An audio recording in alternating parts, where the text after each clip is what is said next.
Alright, ladies and gentlemen, this lesson is going to be over the Industrial Revolution, kind of the what, how, and why of it. And this is arguably our biggest topic since the agricultural or Neolithic Revolution.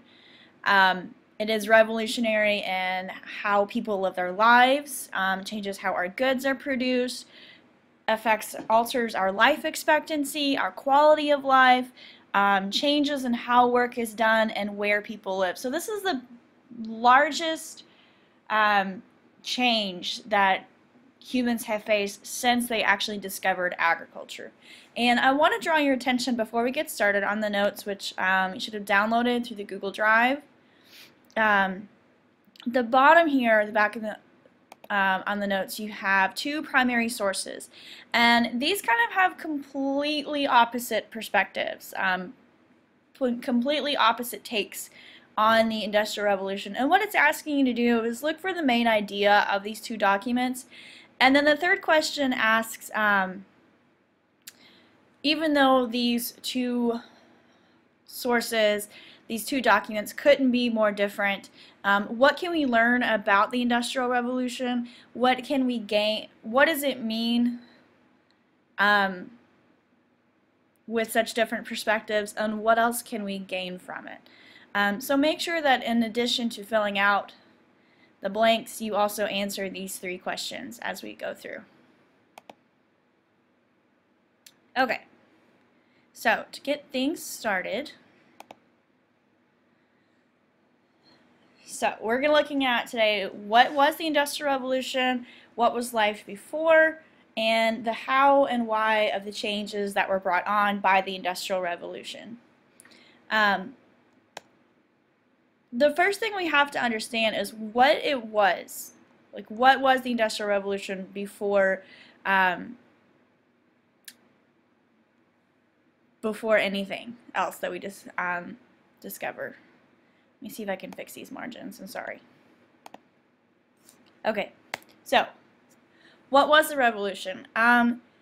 It's a huge change in the availability of energy. Through the Industrial Revolution, we have a movement that goes away from renewable sources of energy like wood, charcoal, wind, and water, and a focus on non-renewable sources. And I'd like for you to underline fossil fuels here. With fossil fuels, we are talking about fossil fuels that we consider today: coal, eventually oil.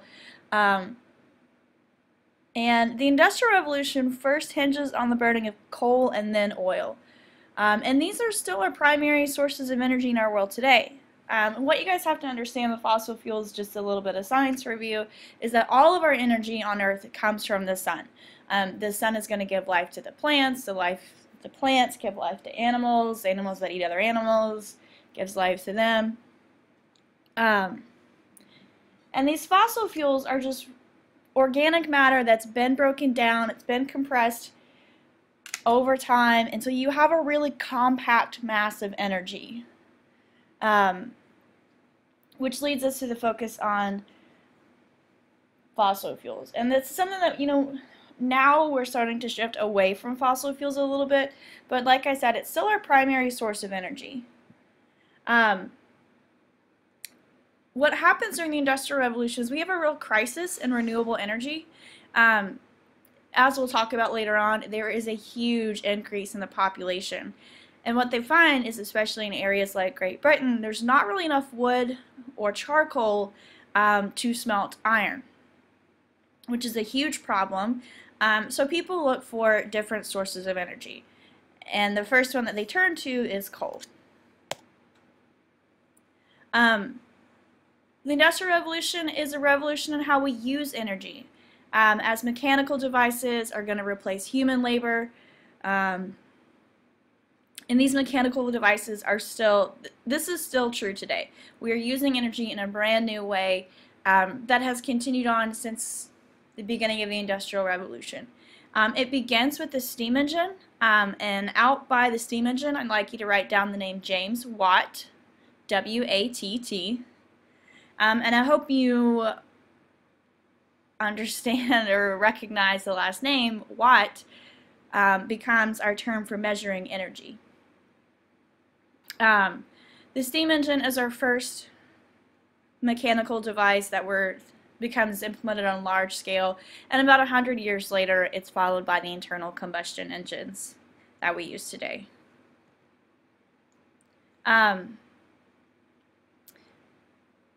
These steam engines are going to pull production towards a central location. These steam engines are too large to kind of be used in individual houses, so they're going to pull production towards a center, which is going to be factories. If it's cut off at the bottom, gathering workers into one location, that location would be factories. And factories really didn't exist before the Industrial Revolution on any large scale. As we began to industrialize production, focused on how to produce, what to run, how machines are used, it's going to form the basis of our Industrial Revolution. So the Industrial Revolution, it's an availability revolution in the availability of energy and the use of energy and the methods of production as these mechanical devices lead to the development of the factory system. Okay, next one is what we're going to focus on, what life was like in Europe, but really we're kind of pretty much talking the entire world. What life is like across the world before the Industrial Revolution. And the majority of the population, we're dealing with rural subsistence farmers. And out to the side here, I'd like you to write 90%. About 90% of humans live in our rural areas. And as we have changes in production, especially with agriculture, it increases our yields and our productivity, and it's going to free up workers as the Industrial Revolution progresses. One hallmark of this time period, one key feature, was the public lands, which were called commons. So before the Industrial Revolution, in these like village, rural societies, everybody kind of shared the same land as far as farming, livestock grazing, and it was pretty much essential to their way of life. Without these commons, people would not have been able to produce enough calories really to exist for a year without it.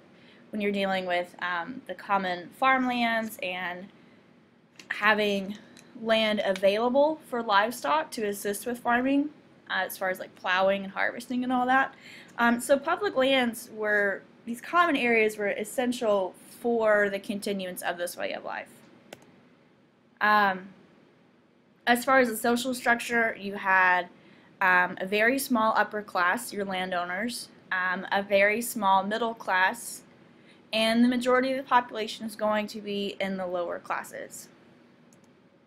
The life expectancy during this time period was only about 40 years old. Famines were a regular thing in several areas. They were localized, and they were a very regular event. And because we didn't have transportation to move goods efficiently from a location of surplus to an area of need, there wasn't a way to kind of balance out these famines. So these localized famines would occur, which would lead to starvation. So very low life expectancy during this time period. Child mortality rates are very, very high. It's kind of seen as this like idyllic way of life, but in the reality, there's a lot of death across all age groups through here. Okay, so this kind of is like a representation of this pre-industrial society, this bucolic village life, and bucolic is a good ACT or SAT word, and it just means like pastoral or attractive, rural, just basically non-industrial setting. And this is a famous painting called the Haywain, which was produced during the Industrial Revolution while it's ongoing. And you see this kind of backwards perspective. It's supposed to represent this idyllic, peaceful time period before the Industrial Revolution, this slower way of life. but it's not exactly a representation of reality. The reality is what this lifestyle was very harsh.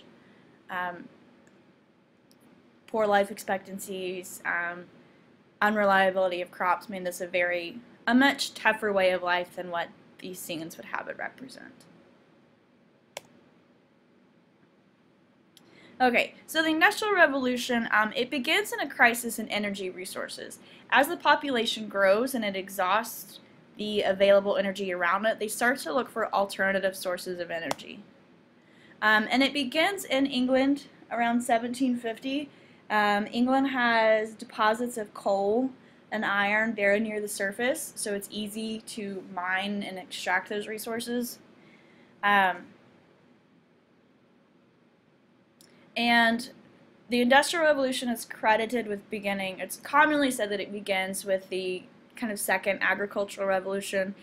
This agricultural revolution, we are not talking about the one from like hundreds and thousands of years ago. This occurs in the early 1700s. And with the agricultural revolution, we realized how to increase our productivity. So it leads to a population boom. As the population increases, you have massive deforestation, which creates our energy crisis. And the agricultural revolution is really driven by the scientific revolution of kind of understanding the way the world works, applying logic and reasoning and testing and confirming hypothesis. And some of the things that you need to know with the agricultural revolution, so out beside it, you would write down seed drill.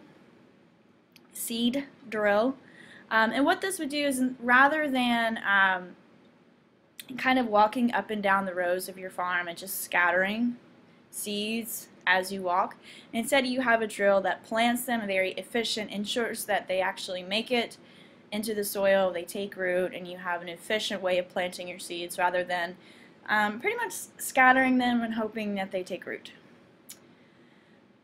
So the seed drill is going to ensure efficient, even planting. It increases your crop yields. You also have crop rotation, which is where they start to realize that you need to put some nutrients back in the soil. And in places like the Netherlands, we talked about this at the end of the Middle Ages, but they start to reclaim their farmable land or arable land through draining. They would use windmills to drain water out of swampy areas and reclaim farmland, and it spreads from the Netherlands into other parts of Europe, especially England. One thing that comes out of this agricultural revolution is the Enclosure Movement, which means that these common lands are taken over for large estates. It removes the common land as a source of food, basically, for the peasants. Increases our demand for food, as these common lands are converted to crops, farming crops. They would focus on like wheat, barley, turnips, rather than having land like one pasture for everybody's agriculture, one pasture for oats, one pasture for corn, and one pasture left empty. Instead, it's pretty much all closed in, and it's used to increase the agricultural output. Problem here is that people don't have any work in their little villages, so they move to the cities. When they move to the cities, it creates a massive cheap labor source for the Industrial Revolution.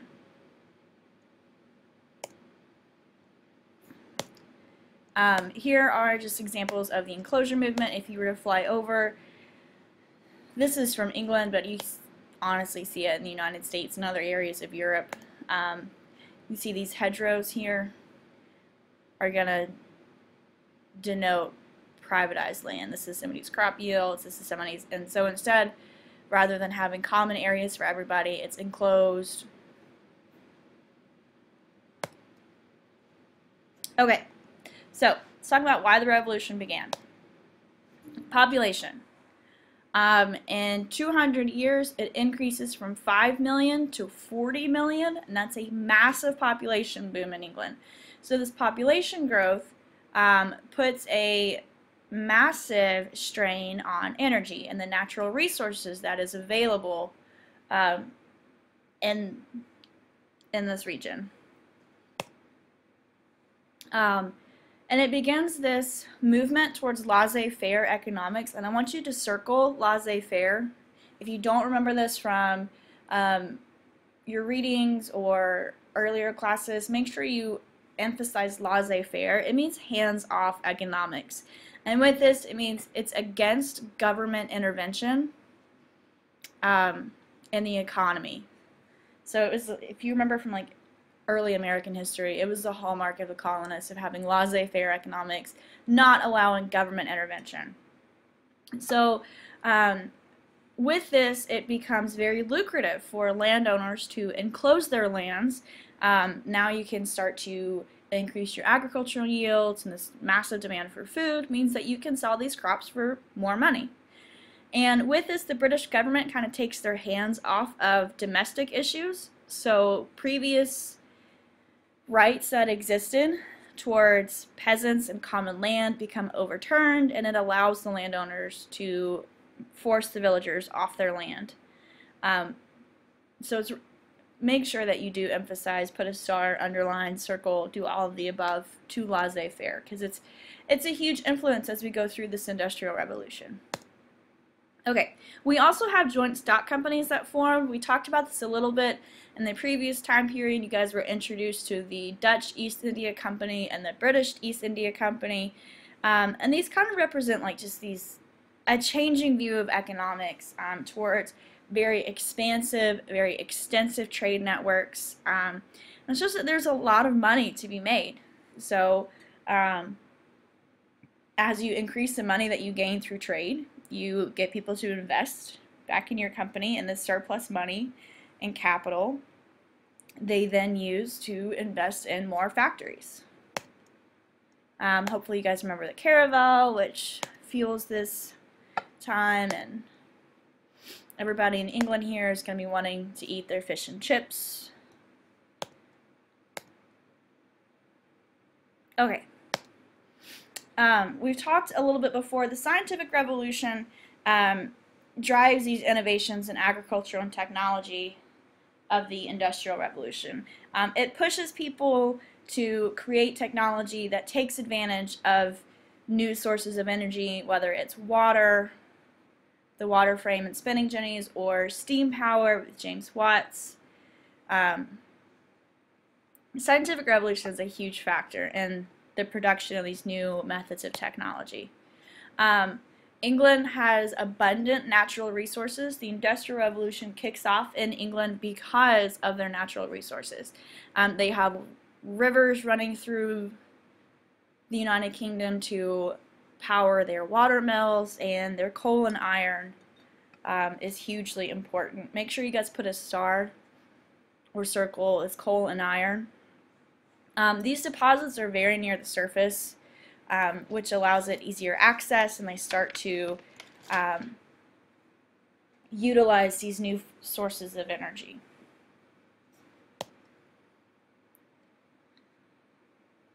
Okay, so we're going to talk about some production changes, and this is led again by this desire for new sources of energy because of a need. They've run out of their traditional sources of energy.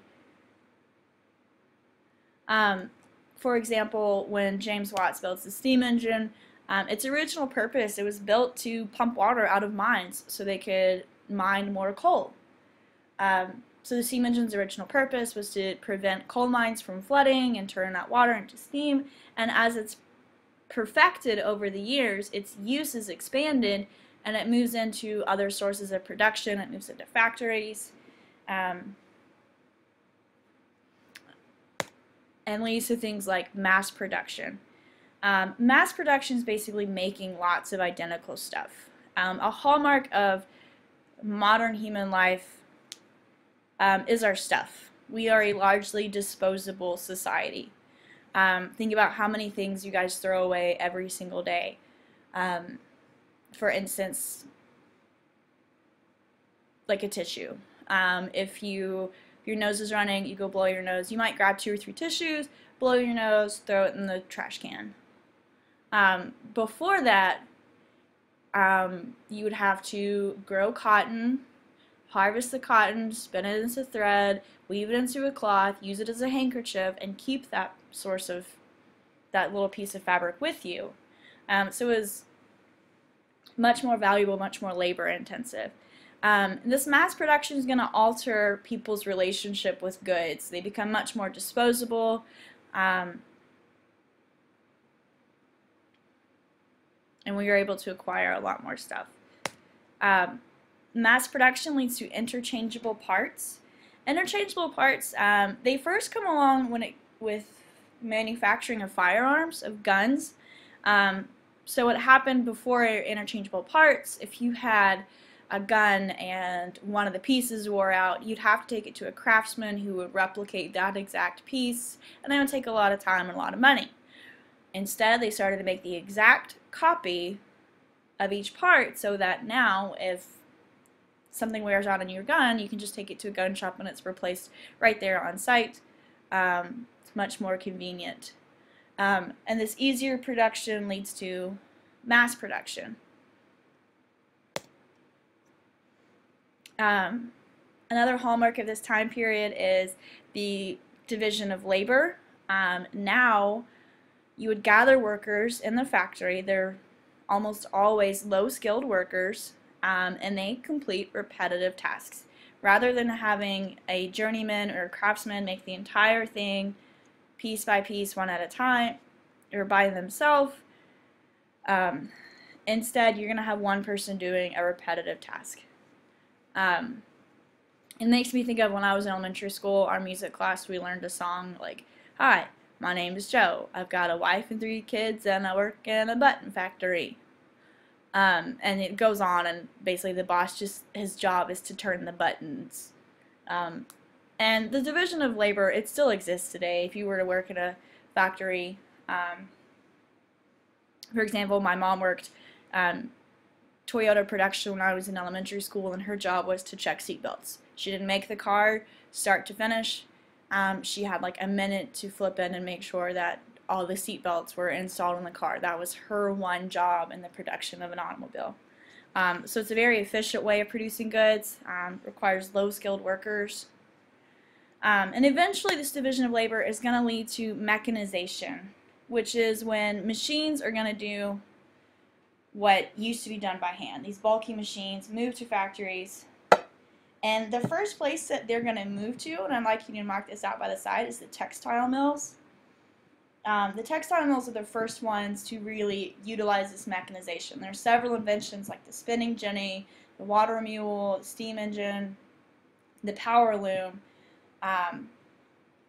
where these machines are far too bulky to be held in cottages anymore, so now they're moved to factories.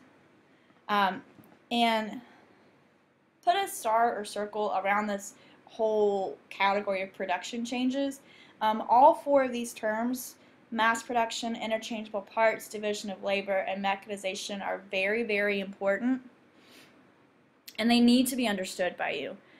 Most of them you're probably familiar with already, and you didn't realize it, but just want to make sure that you guys emphasize this development from the Industrial Revolution. Okay, so part of the reason that a big part of the reason that Britain was able to industrialize is because their coal mines are close to their factories and their cities. Up until this point, China's kind of been the leader in economically and in production around the world. However, China's coal mines are very far from their factories and cities, which means that it's very difficult for them, it's not really feasible for them at this time to move those materials, those raw materials, into the cities.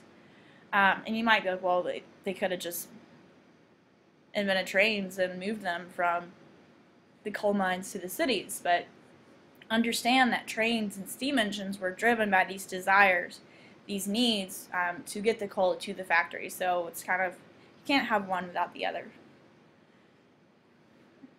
And think about, like, how could history have been different if the sources of coal were not right here by the cities in Britain, but rather way over here in southeastern Europe? it would have developed much differently. Okay, there are several problems that come out of the Industrial Revolution. Thanks to our laissez-faire policy, our cities are growing exponentially. There's massive problems with overcrowding, and with our hands-off laissez-faire policy, there are no regulations, safety measures, or sanitation codes. So you pretty much have this uncontrolled growth. Like Scotland Yard, the police department basically for England, doesn't exist until well into the 1800s. They don't have public health codes, like sanitation, sewer systems built into 1850. So you have about 100 years of uncontrolled growth in the cities. And just imagine moving from your nice, pristine, air quotes around pristine, village to this overcrowded city. That's, in reality, is very disgusting. Horrible living conditions. You have low wages that are driven by this division of labor and mass production. These things lower the need for skilled labor.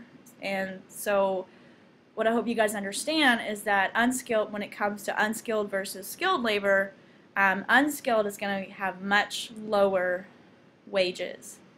Child labor is rampant through the Industrial Revolution. There are reports, primary sources of children working in coal mines as early as 4 or 5. They move into the textile mills because children have small fingers, so it's very easy for them to get into the machine and tie the threads together. These children are working usually 14-hour days, 6 days a week. And the Industrial Revolution in England is pretty much built on child labor. And you really don't have any government oversight here, nothing to regulate, you know, the wages or working conditions because of our laissez-faire policies. The whole idea behind this is the government shouldn't be involved in business. It should be left to the capitalists, basically your factory owners. Another thing is the working and living conditions are just abysmal. Like I said, no sanitation, no sewer systems, there's nobody to clean the streets, so it's very poor living conditions. You also have no labor unions. Labor unions were outlawed again and again in an attempt to prevent workers from gaining higher wages. There's strength in numbers, and your factory owners, your industrialists realize this, so they spend a lot of time and a lot of money trying to keep labor unions from coming together, so they're not able to collectively bargain for improved working conditions or improved wages.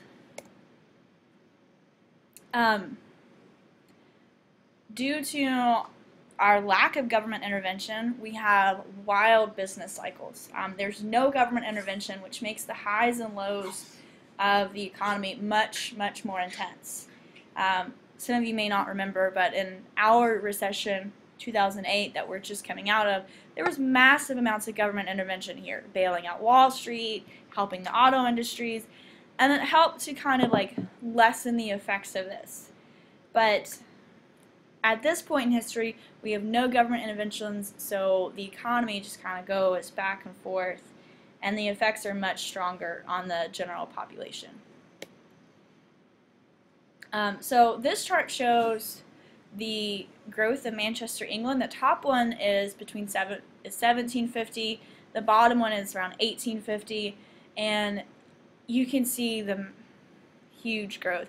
Here's the bend in the river from up there, so the city goes from this little bit to all of this. And what you see through here, cool things that come out of this is the invention or the advent, the increased use of like canals and railroads to move goods from place to place. And honestly, like in our ancient periods and our previous time periods, cities really couldn't support more than 1 million people. They didn't have the infrastructure to move the goods and take care of the people. You know, we only had like ancient Rome and the Han Dynasty, but their cap was pretty much at 1 million. You couldn't get much more than that. The Industrial Revolution, however, is going to allow cities to extend beyond this 1 million population cap. You have cities rise throughout Europe and eventually the Americas that far exceed 1 million people. Okay, so not everything about the Industrial Revolution is terrible and crappy. There are some really good things about the Industrial Revolution, although some of it may depend on your perspective. One huge benefit for Europe is that they go from being this like crappy little region on the peninsula of Eurasia to a huge global power. They're producing goods, they're moving these goods from place to place, and it leads to a lot of money for Europe. We have huge standard of living increases. We have a middle class that grows in number and eventually grows in power. As they grow, eventually this trickles down to the lower classes. Labor unions eventually legalize, which leads to improved working conditions, higher wages.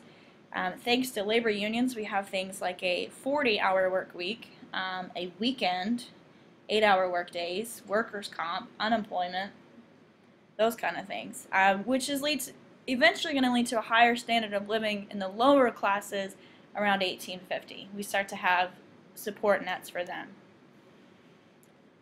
The production of goods goes up, so people have access to more stuff, which is a huge benefit. People start to have, goods are more affordable, so people can accumulate more, and travel, communication, and production are all revolutionized. I mean, think about how crazy it is that I'm sitting in my kitchen recording this lecture for you, and you're going to watch it wherever you are, whether it's on your phone, the library, or your own living room, bedroom. So thanks to the Industrial Revolution, we have massive improvements, revolutionary movements in travel, communication, and mass production. Okay, so let's talk about the spread of the Industrial Revolution real quick. It spreads first across Northern Europe, and one of the major places is Germany. Germany becomes a country in 1870. Prussia is united into Germany. So Prussia goes away, and in its place we have Germany. And they become the premier industrialized European nation. Starting about 1870, spoiler alert, is where you're going to see the rise of Germany politically and economically. Eventually it goes into former European settler colonies, and just want to reemphasize settler colonies. These are Europeans going to settle in new places. They are not going to these places to control them. They are starting settlements, starting colonies. An example would be the United States. And by 1850, the United States is in full-fledged industrializing mode. Eventually, it spreads into Russia and Japan after 1880, and we'll talk about them. And Japan especially industrializes like ridiculously fast.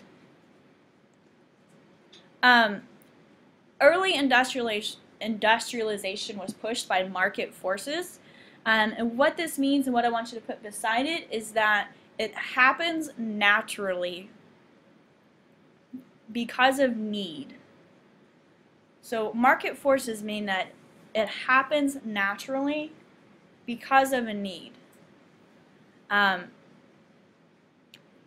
For instance, Great Britain. We've talked extensively about how they were forced to industrialize because of population demands, the need to satisfy the demands put on them by a growing population.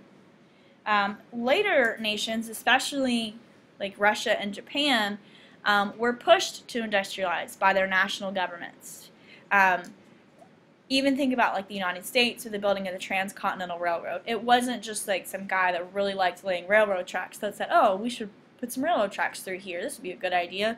No, it was a government-sponsored thing because it was beneficial to connect these regions. So the United States, Russia, Japan, it's going to be a top-down approach. So where it says pushed to industrialize, I want you to write top-down approach. It's basically the government saying you need to do this. Later, the second industrial revolution comes after about 1870. This is when we see the internal combustion engine, oil, electricity, chemicals. So that'll be the second phase. People like Henry Ford and Rockefeller, Carnegie, all those people. Okay. So the results of the Industrial Revolution, these industrial economies have a huge desire for raw materials. Because your factories are running day and night. You know, people, animals, they need a break, but the machines can run forever or until they break down. So what happens is you need raw materials to power these machines. And if you exhaust the raw materials in your region, just go somewhere else and get them. And that's kind of the philosophy that these nations had. So this desire for more and more resources, this so-called need for more and more resources, is going to fuel colonization of less productive or non-industrialized empires and governments. We're going to start seeing European nations go out and colonize and take over other regions because of their need for raw materials, and conversely as a market for all their awesome new goods. You're also going to have some nations, like some regions, like Latin America, the Ottoman Empire, and Egypt, that don't really industrialize because they're making so much money selling these raw materials to other economies. So they don't see that because they're making so much money selling cotton or what have you to the industrialized nations, they don't see the need to industrialize. But what you guys need to understand is that this might sound like a pretty good short-term solution, but long-term, not industrializing is a huge disadvantage. It's very bad news bears for these countries, because an industrialized nation can move into a non-industrialized region pretty much at its will. You have mass-produced weapons from the industrialized nation, which means you have more weapons. You have steam power or internal combustion engines that allow them to penetrate these regions where they hadn't been able to before. And they're really able to exert their power on a global scale. So, it creates these new global economic relationships here. Your raw materials are going to be exported from agrarian economies like the United States, Egypt, Russia, India. They're exported from these regions into the industrialized areas. And here we're talking mostly Great Britain, kind of Germany. And these manufactured goods are going from the industrial to the agrarian economy. So we have new relationships that are developing between the industrial and the non-industrialized world, which is going to shape a lot of our interactions for the rest of this time period. So that is going to cover the kind of who, what, when, and why of the Industrial Revolution. Make sure that you guys bring your notes with you the next time that we meet, and we will continue from there.